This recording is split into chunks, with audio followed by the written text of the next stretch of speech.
Bila waktu yang sesuai bagi muslimat solat fardu zuhur pada hari Jumaat? Ada golongan mengatakan lebih afdal solat sebut sebanyak muslimin selesai solat fardu Jumaat. Betul ke lebong? Orang Terengganu ni. Orang puang dia nak sembahyang zuhur hari Jumaat.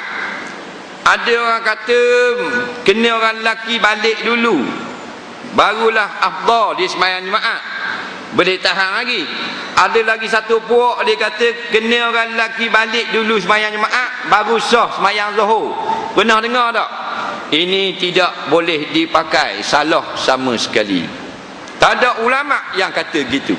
Ini mainan orang jahil belaka.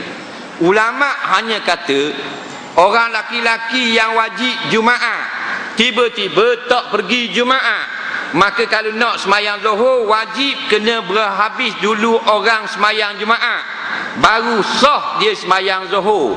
Ni pandangan yang betul. Kita ni karuk masuk orang puang dah pula. Orang puang tak ada kena-mengena. Bila-bila masa masuk waktu zuhur dia boleh semayang zuhur.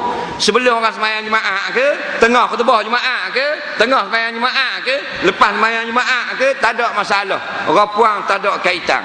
Faham? Jadi betulkan balik. Soalan seterusnya.